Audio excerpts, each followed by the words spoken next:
Hey guys, the one and only Run Drag Selak, and if you think I have forgotten about our little pack with Freya, about our Freya Freaky Fridays, you have sadly mistaken.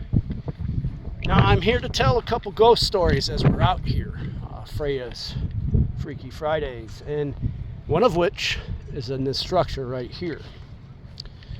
Now, I have spent many of nights in this structure alone when I was a tour guide, and even before that, as a young lad, was a reenactor, many of nights alone.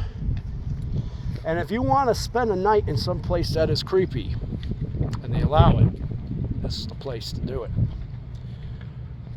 Now, we're going to go back to when I was 16 years old inside this structure right here.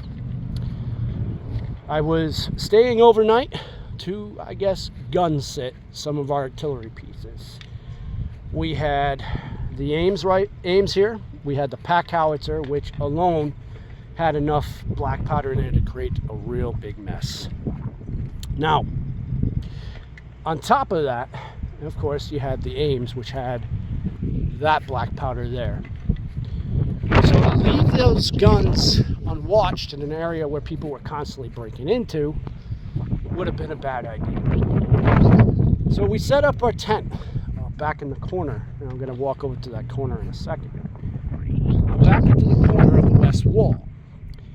And right behind us is the ditch before you get to the west wall, because the only way you could have gotten to that was with a drawbridge or going down into there and going up the stairs. At that time, that ditch was full of everything from water to rocks, you name it. And this is going to come in important in a second. When we were getting ready to rest, the private and I were laying down, and of course my snoring might have kept them up. But that's not what did it.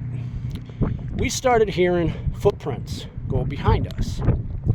Now in my mind, I'm thinking, oh, that's someone in here. I'm not thinking ghost. I get out of my tent, and in my hand is my revolver, because we were portraying Civil War soldiers. So I have my revolver on me, and I don't care who you are, you're not going to take a chance to see if that thing's blank or not. No one was there.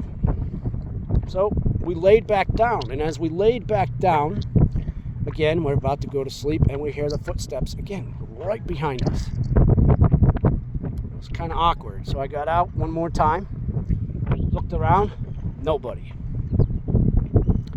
The third time this happens, again, we hear the footsteps as we're laying down.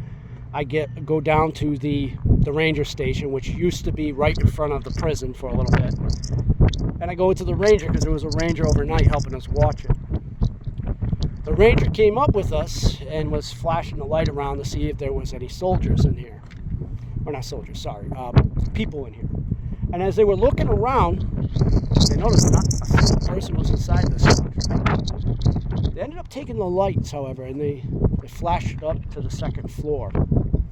And in that floor, lo and behold, there's an actual person. Flesh and blood, no ghost.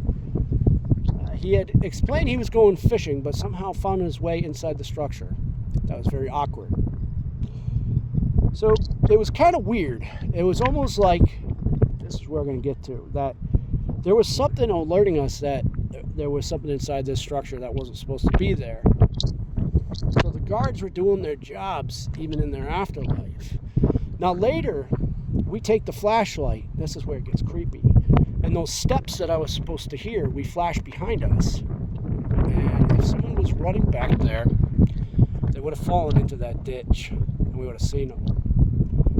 This is one of many times where this fort's afterlife and soldiers have alerted us, and myself, to when people aren't supposed to be in here.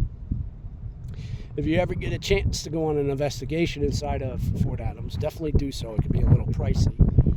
And they don't do it too often, but definitely do look up your history to see if they have any openings. It's well worth it, and I don't tell people you're going to catch a spirit all the time, but a good portion of the time. Run Drag Selak, over.